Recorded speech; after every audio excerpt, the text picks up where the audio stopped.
केंद्र सरकार ने हरियाणा के साथ बजट में भेदभाव किया है। बजट में हरियाणा को कोई सौगात नहीं दी गई है।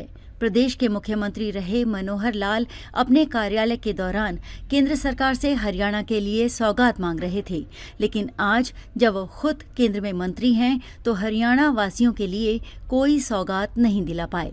न तो मेट्रो के विस्तार के लिए कोई कदम उठाया गया और न ही गरीबों के आवास का प्रावधान बजट में किया गया।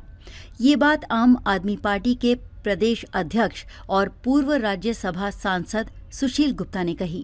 वे आज गुरुग्राम में आयोजित पत्रकार वार्ता को संबोधित कर रहे थे। आज बजट पे चर्चा की। बहुत ही निराशाजनक बजट कल दिया। महंगाई को कंट्रोल करने के लिए इस बजट में कोई प्रावधान नहीं था।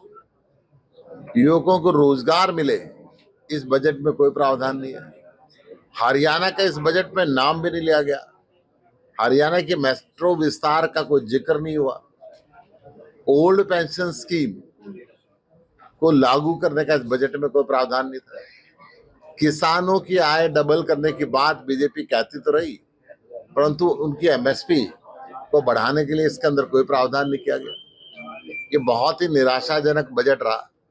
इस बजट में जो मध्यम आय वर्गीय लोग थे, जो बढ़ते परिवार के साथ एक मकान बेच के दूसरा मकान ले लेते थे, उनको जो इंडेक्सेशन का लाभ मिलता था, टैक्स नहीं लगता था, अब उन सब के ऊपर 12.5% टैक्स लगेगा।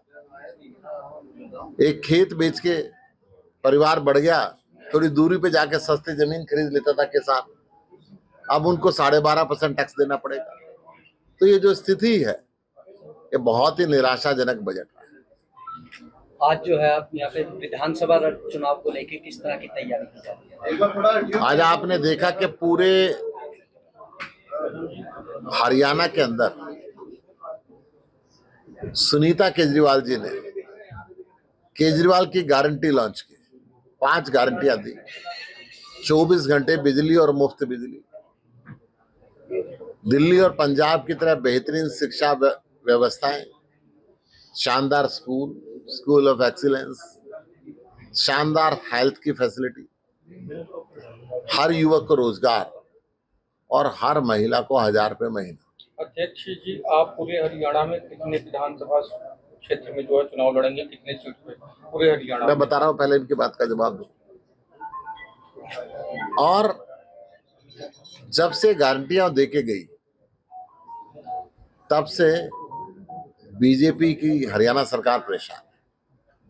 अनाप शनाप बयान देते जा रहे हैं। आम आदमी पार्टी 90 की 90 विधानसभाओं पे चुनाव की तैयारी कर रही है। हर बूथ को मजबूत कर रही है। जनसंवाद यात्रा हमारी 6,500 से ऊपर गांव और शहर के वार्डों में हो चुकी है। अब सुनीता केजरीवाल जी, भगवंत मान जी, संजय सिंह जी, संदीप पाठक जी, हमारी सारी लीडरशिप हरियाणा की, आपके मैन्युफैक्चरिंग हरियाणा के अंदर हर 2 विधानसभा पे एक मीटिंग करने जा रही है।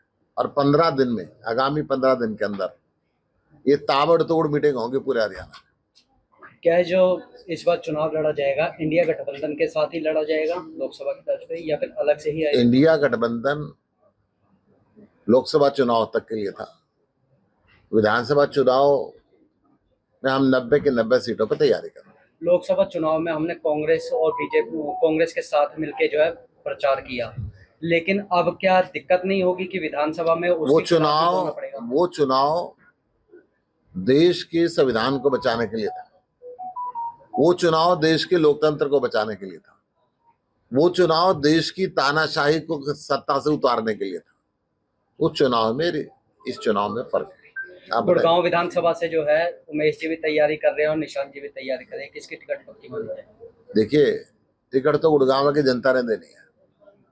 जो गुड़गांव में बेहतरीन तैयारी करेंगे, जिसको गुड़गांव की जनता कहेगी, उसको टिकट मिलेगी। ऐसा ना हो कि एक को टिकट दी जाए और दूसरा नाराज हो। आप इन दोनों को ही कैंडिडेट मान के क्यों चल रहे हो? और भी तो लोग लाइन में है। दावेदारी में तो है। दावेदारी के अंदर कोई भी हो, दावेदारी किसकी होनी है ये तय करना गुड़गांव की जनता का काम है। मैन्युफैक्चरिंग क्या है चुनाव लड़ने का, विकास कार्य का मैन्युफैक्चरिंग क्या है जनता का? 75 साल से इस प्रदेश के अंदर बिजली नहीं मिल पाई। कई कई घंटे के बिजली के कट लगते हैं। हर घर को मीठा पानी नहीं मिल पाया नल से। हर बच्चे को रोजगार नहीं मिल पाया। महिलाओं को बराबरी का हक नहीं मिल पाया। अच्छे स्कूल और कॉलेज नहीं मिल पाए। अच्छे हॉस्पिटल नहीं मिल पाए। हमारा उद्देश्य है कि हरियाणा का विकास करना और ये सारी फैसिलिटीज हम देंगे। पिछले 10 साल में भाजपा सरकार है, 5 साल उमेश जी भी विधायक रहे हैं। उमेश जी ने भी गुड़गांव की समस्या को जाना है, तो इसके लिए किस तरह से करेंगे? क्या उमेश जी ने ये माना जाए कि बीजेपी के कार्यकाल में उमेश जी ने काम नहीं किया? देखिए, व्यक्ति इंपॉर्टेंट नहीं होता। जब सरकार बनती है तो एक पार्टी की नीतियां होती है। उस समय उस पार्टी की क्या नीतियां रही, व्यक्तिगत लेवल पे विकास कर सकता है, परंतु काम सरकार का है। सरकार पूरे प्रदेश में अच्छे स्कूल बनाए, नहीं बने। उस समय भी बने, आज भी नहीं बने, उससे पहले भी नहीं बने। सरकार 24 घंटे बिजली दे, सरकार हर युवक को रोजगार दे, सरकार अच्छी हेल्थ केयर फैसिलिटीज दे, सारे रोडों को अच्छा करे। तो ये बहुत से मुद्दे ऐसे हैं जो निजी विधायक या सांसद की कार्यशैली से थोड़ा बहुत इम्प्रूवमेंट ले सकते हैं, परंतु वहां पे सरकार की नीयत होनी चाहिए कि हमें करना है। अगर आपने हरियाणा में सरकार बना लिया तब तो ठीक है, अगर नहीं बना पाया, आपका कोई कैंडिडेट जीत गया, तो विकास कैसे करेगा अगर सत्ता दूसरे के हाथ में रहेगी? ऐसा क्यों मानते हैं कि हम सरकार नहीं बनाएंगे? सरकार हम बनाएंगे। सफल हो गए, आपका कोई विधायक जीत गया, डॉक्टर निशांत राणा देखिए, जीत गए, हम ये बता रहे विकास हैं, कैसे करेंगे सत्ता अगर भाजपा के हाथ मैं में है? आपको फिर ये बता रहा हूँ, इसलिए हम 90 के 90 सीटों पर लड़ रहे हैं। हमने विकास करके दिखाया है। दिल्ली के अंदर भी तीसरी बार हमारी सरकार बनी और पहले ऐसे मुख्यमंत्री बने जिन्होंने कहा कि मैंने काम किया तो वोट देना, नहीं तो मत देना। वहीं सुशील गुप्ता ने कहा कि 10 साल से हरियाणा में भाजपा की सरकार है और उससे पहले कांग्रेस की सरकार थी, लेकिन किसी ने भी जनता की भलाई के लिए कोई काम नहीं किया। प्रदेश के विकास के नाम पर केवल धोखा दिया है। सुशील गुप्ता ने कहा कि विधानसभा चुनाव के लिए वो पूरी तरह से तैयार हैं और बिना किसी गठबंधन के सभी 90 सीटों पर आम आदमी पार्टी चुनाव लड़ेगी। वहीं टिकट बंटवारे को लेकर उन्होंने कहा कि प्रत्येक सीट पर चुनाव लड़ने वाले दावेदार तो बहुत हैं, लेकिन जनता तय करेगी कि टिकट किसे दी जाए। इस अवसर पर दर्जनों लोगों ने आम आदमी पार्टी का दामन थामा और पार्टी की नीतियों में अपनी आस्था दिखाई। आज पार्टी ज्वाइन कर चुके लोगों ने कहा कि वो पार्टी की नीतियों को जन जन तक पहुंचाने के लिए कार्य करेंगे।